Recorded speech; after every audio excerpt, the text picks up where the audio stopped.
देखो आपका जो पेपर 1 है ना, आप उसको ऐसे समझो कि चैप्टर नंबर 1 से लेकर जो चैप्टर नंबर आपके 9 तक है ना, उसमें आपको अलग अलग अकाउंटिंग स्टैंडर्ड्स पढ़ने हैं, कुल मिलाकर 1 से लेकर 29 तक, है ना, मोटा मोटी।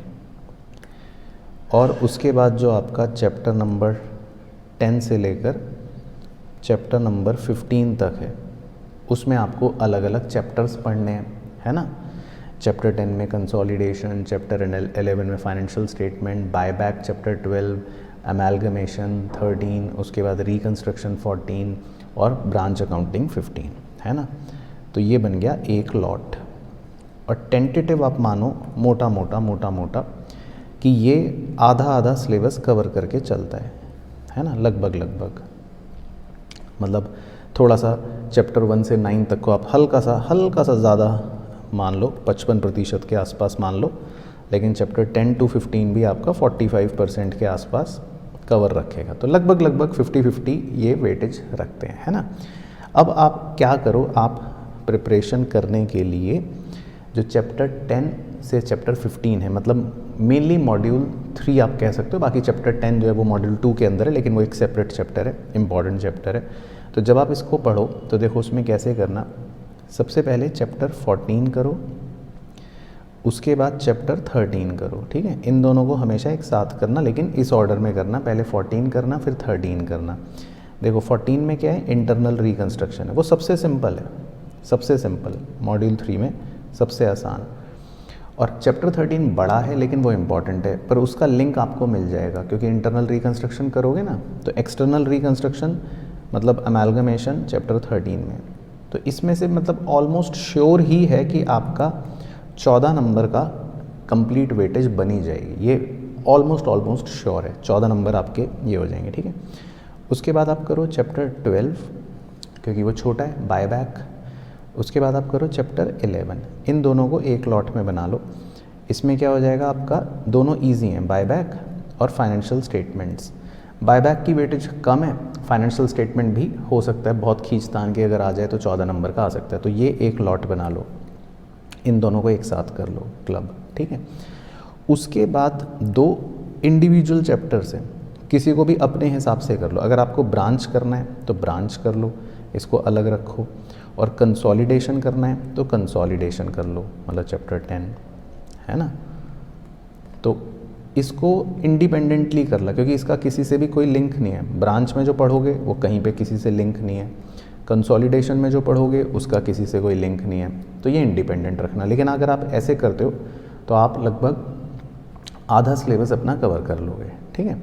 अब इधर आ जाओ, चैप्टर 1 से लेके चैप्टर 9 में, उसमें भी स्ट्रेटेजिकली क्या करो, जो चैप्टर 1 है, चैप्टर 2 है और चैप्टर 3 है ना, इनको तो बिल्कुल आप लास्ट के लिए रखो, क्योंकि बहुत ही कम वेटेज के हैं और थ्योरेटिकल ज़्यादा हैं, और उसमें भी थोड़ा सा बस फोकस कर लेना चैप्टर 2 पर। मैं एक स्टार लगा देता हूँ, ठीक है, थोड़ा सा। तो इनको तो एक क्लब में बना लो, इनको तो सबसे लास्ट के लिए छोड़ दो, ठीक है। ज़्यादा कुछ वेटेज इनकी है नहीं, और आएगी भी तो इतना आपको फ़र्क नहीं पड़ेगा, बेसिक्स हैं। चैप्टर 2 पे हल्का सा फोकस कर लेना, और उसमें भी स्पेसिफिकली 1-2 क्वेश्चन है, when going concern assumption fail, वो वाला है ना, तो वो कहेगा P&L और बैलेंस शीट बना दो, बस वो एक अच्छे से कर लो, ठीक है। लेकिन उसके अलावा कैसे करना है, उसके अलावा पहले मैं इस बादल में लिख रहा हूँ कि वो वाले AS पहले रिवाइज़ कर लो, चैप्टर वाइज मत करना इसमें, ठीक है, आप AS वाइज करना।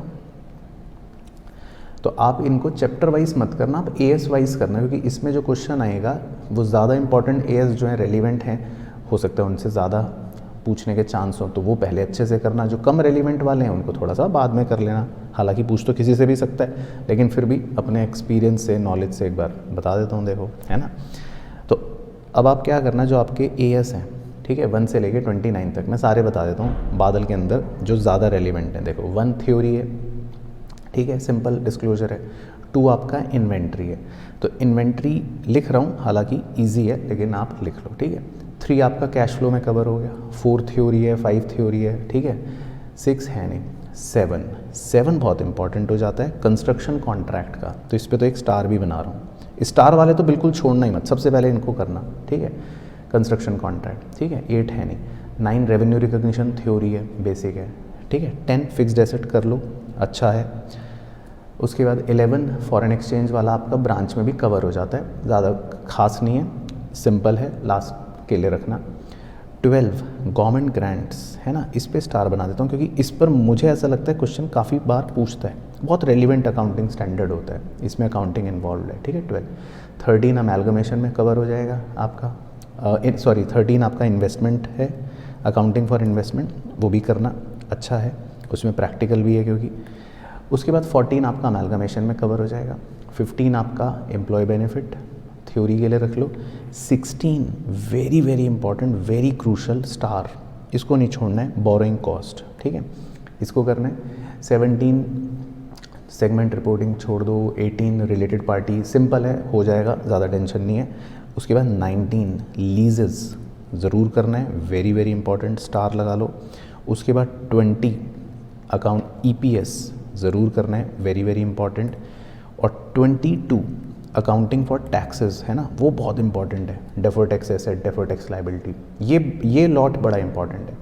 अच्छा 21 23 कंसोलिडेशन में कवर हो जाएंगे, ज़्यादा कुछ टेंशन लेनी नहीं है। 24 डिसकंटिन्यूइंग ऑपरेशन, बहुत सिंपल, थ्योरी छोटा सा। 25 इंटरिम फाइनेंशियल रिपोर्टिंग, बहुत छोटा सा। 26 इंटेंजिबल एसेट, वो भी ऑलमोस्ट थ्योरी, छोटा सा। 27 कंसोलिडेशन में कवर हो जाएगा। 28 इम्पेयरमेंट है, लिख देता हूँ, मतलब है वो भी इजी की लिस्ट में, स्टार नहीं लगा रहा, लेकिन ठीक है, बादल के अंदर लिख देता हूँ 28। 29 तो फुल थ्योरी है, ठीक है। तो आप बस ऐसे चलो, आप चैप्टर वाइज मत चलो, आप AS वाइज चलना।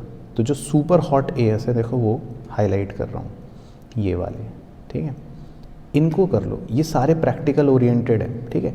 तो इनमें क्वेश्चन क्या होगा आपका, अगर फंसा, आपको अगर आएगा तो एकदम स्ट्रेट फॉरवर्ड 5 नंबर कंप्लीट आ जाएंगे, ठीक है। लास्ट लॉट में रिमेनिंग AS रखना, सबसे लास्ट में, मतलब पहले इनको करना, उसके बाद रिमेनिंग AS करना, क्योंकि वो थोड़ा सा थ्योरेटिकल है। और जब आप इस तरह से तैयारी करोगे तो आपको कॉन्फिडेंस आ जाएगा कि आपका 70-80% कंप्लीट हो गया।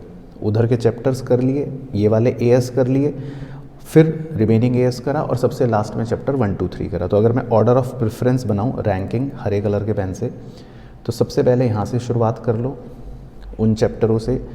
उसके बाद ये बादल वाले AS कर लो, नंबर 2। उसके बाद आप रिमेनिंग AS कर लो, नंबर 3। और सबसे लास्ट में ये चैप्टर 1 2 3 कर लेना। तो मतलब अपनी प्रिपरेशन में 4 रैंकिंग मैंने बना ली, ठीक है, 1 2 3 4। अब देखो एक और चीज़ इसमें ऐड कर रहा हूँ, है ना, ये तो हो गया अकाउंट्स का, लेकिन एक ओवरव्यू और दे रहा हूँ आपको, एक बेसिक। देखो आपके पास मान लो मोटा मोटा भी 40 डेज़ है ना, लगभग। अब आपको क्या करना है, कैसे करना है, देखो आप इसको 3 पार्ट्स में डिवाइड कर लो, ठीक है। सबसे पहला पार्ट रखो 18 दिनों का, ठीक है। अगला पार्ट रखो आप 12 दिनों का, और लास्ट में तो बस आप रखो अपने पास 6 डेज़, ऐसे डिवाइड कर लो, ठीक है। तो अगर टोटल देखोगे तो 36 डेज़ के आसपास का एक वो बन गया स्ट्रक्चर। आपको क्या करना है, जैसे अगर आप मान लो लेट्स एज्यूम कि आप दोनों सब्जेक्ट की तैयारी कर रहे हो, दोनों ग्रुप्स की तैयारी कर रहे हो, ठीक है। तो इस तरह का कुछ आप रिवीजन चार्ट अपना बना रहे हो, या ग्रुप 1 की भी कर रहे हो तो उस हिसाब से बना लो। पॉइंट ये है कि आपको क्या करना है, ऐसे 3 लॉट बना लिया। अब 18 दिन का मतलब है कि ये राउंड 1 है। अब आपने क्या करा, मान लो आपके 6 सब्जेक्ट्स हो गए, ठीक है। आप हर सब्जेक्ट को अभी 3 डेज़ दो, ठीक है। तो आपको एक ही सब्जेक्ट मान लो रिवाइज करना है, एक ही सब्जेक्ट पढ़ना है, उसके लिए आपने 3 दिन एलोकेट कर दिया, तो 3 दिन वो सब्जेक्ट पढ़ रहे हो, तो आपके 18 दिन की ये एक राउंड 1 की साइकिल बन गई। It is a kind of revision basically, है ना, आप रिवाइज कर रहे हो।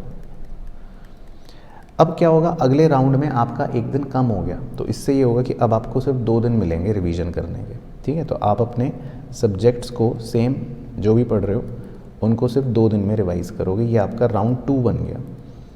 तो इससे होता यह फ़ायदा कि आपको रिवीजन करना आ जाता है कि अब मैं 2 दिन में कैसे पूरा सब्जेक्ट रिवाइज़ करूँगा, क्योंकि एग्ज़ाम है, एग्ज़ाम में 1 दिन में रिवाइज़ करना है। तो ये राउंड 2 बन गया।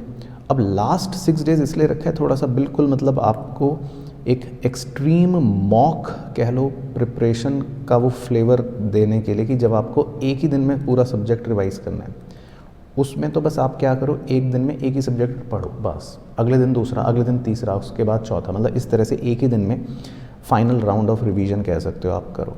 तो इससे होगा ये कि काफ़ी ज़्यादा ना आप देखोगे आपका कॉन्फिडेंस बढ़ जाएगा, बूस्टअप हो जाता है, क्योंकि आप कहीं ना कहीं कम दिन में एक सब्जेक्ट पूरा गो थ्रू कर लेते हो और फिर आपको ये लगता है कि एग्ज़ाम में मैं कर पाऊँगा। नहीं तो क्या होता है कि आपको यही नहीं समझ आएगा कि एग्ज़ाम में रिवाइज़ कैसे करना है। अभी तो आप पढ़ रहे हो मज़े से, अचानक से जब एग्ज़ाम से पहले एक ही दिन की छुट्टी होगी, मान लो कॉस्ट है, टैक्स है, तो फिर आपको समझ नहीं आएगा कि मैं रिवाइज़ कैसे करूँ। तो ये प्रैक्टिस ज़रूर इंक्लूड करना, मतलब अपनी प्रिपरेशन में कभी भी बीच में अपने हिसाब से इस तरह का एक मतलब मॉक ड्रिल कह लो ज़रूर रखना। तो इससे आपको वो समझ आ जाएगा कि एक दिन में कैसे पेपर रिवाइज करना है या 2 दिन में कैसे इस सब्जेक्ट को रिवाइज करना है ना।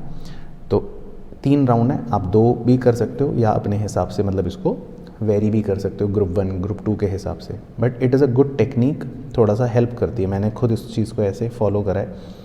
तो आप इसको भी अपनी प्रिपरेशन में इंक्लूड करके रखना, राइट।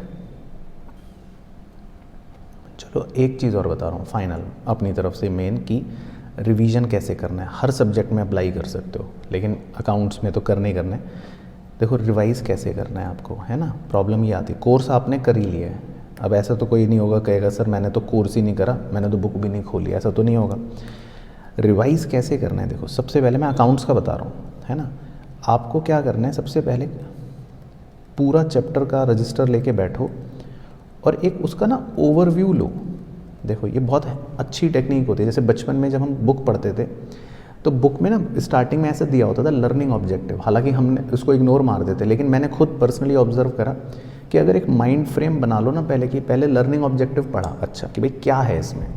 तो मान लो आपने चैप्टर शुरू करा अमेलगमेशन, ठीक है, तो आपने पहले एक ओवरव्यू लिया कॉन्सेप्ट का। अब मैंने लिखवा भी रखा है, आप बुक में भी देख सकते हो, हर सब्जेक्ट में आपके पास होता है। अब कैसा ओवरव्यू होगा, मान लो अमेलगमेशन शुरू हुआ, आपको पता है अच्छा भाई इसमें परचेज़ कंसिडरेशन ये निकालते हैं, अच्छा इसमें नई कंपनी की बुक्स हैं, अच्छा उसमें परचेज़ मेथड है, ठीक है, उसमें अच्छा मर्जर मेथड है, ठीक है, अच्छा ओल्ड कंपनी की बुक्स है, अच्छा तो चैप्टर ख़त्म हो गया। तो आपको एक ओवरव्यू मिल गया सबसे पहले कि अच्छा इस चैप्टर में ये है, ठीक है। उसके कॉन्सेप्ट पढ़ो पहले सारे, रजिस्टर से बुक से। कॉन्सेप्ट पढ़ने का मतलब है लिखने की ज़रूरत नहीं है, पढ़ लो कि अच्छा ऐसा ऐसा होता है, ये फॉर्मूले हैं, ये सर ने एंट्रीज़ लिखवाई हैं, ये कॉन्सेप्ट है ना। पढ़ लिया पढ़ लिया पढ़ लिया पढ़ लिया पढ़ लिया, तो जितनी भी देर लगे सबसे पहले कॉन्सेप्ट को ओवरव्यू कर लिया, ठीक है।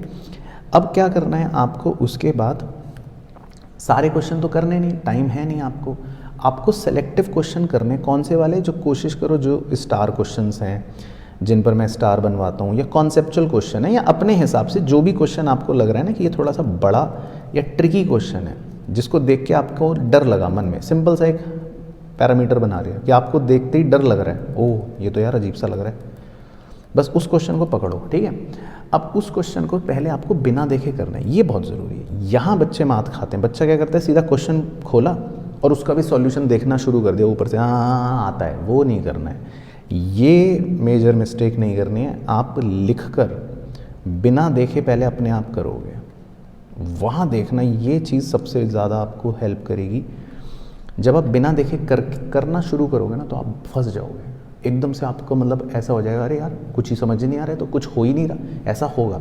बड़ी अच्छी चीज़ है ना। तो बिना देखे करना पहले, तो कुछ क्वेश्चन तो ऐसे होंगे जो आप बिल्कुल कर ही नहीं पाओगे, कुछ हो भी जाएंगे, ऐसा नहीं है।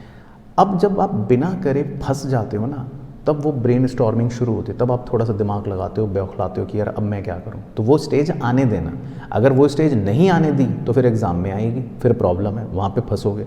तो इस स्टेज को घर पे लानी है कि आपको बौखलाहट होनी चाहिए कि अरे मैं करने की कोशिश कर रहा हूँ, समझ नहीं आ रहा क्या हो रहा है, ठीक है। तो लिख कर करना है बिना देखे, तरीका ये।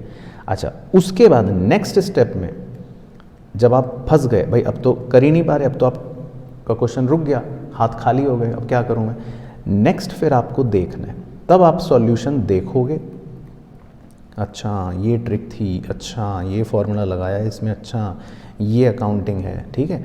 और फिर लास्ट स्टेप में फिर लिखकर सॉल्व करना है। मतलब ये कि करना सेलेक्टिव है, सारे क्वेश्चन नहीं करने, लेकिन जो सेलेक्टिव करने हैं वो इस बक्से वाले प्रोसेस के थ्रू करने हैं। तो फिर आप देखना एग्ज़ाम में आपको दिक्कत नहीं आएगी। ट्राइड एंड टेस्टेड तरीका है ना, इसको ज़रूर फॉलो करना है। और बस बाकी हर सब्जेक्ट में, प्रैक्टिकल सब्जेक्ट में इसी को फॉलो करो, और थोड़ा सा थ्योरी जो होती है, अगर थ्योरेटिकल सब्जेक्ट है या प्रैक्टिकल सब्जेक्ट की भी थ्योरी को इग्नोर मत करना, इट इज़ ऑल्सो इम्पॉर्टेंट। तो कोशिश करो उसको रीड करते रहो, है ना, कॉन्सेप्ट। तो ये टेक्निक ज़रूर फॉलो करना, और रिवीजन करने का यही सबसे बेस्ट तरीका है। और जब आप ऊपर वाला वो फंडा फॉलो करोगे ना, तो ऑटोमेटिकली वो आप में क्वालिटी आ जाएगी। 3 दिन में सारा सब्जेक्ट, 2 दिन में सारा सब्जेक्ट, तो अपने आप एग्ज़ाम के लिए प्रिपेयर हो जाओगे। तो ये बहुत इंपॉर्टेंट चीज़ थी जो डिस्कस करनी।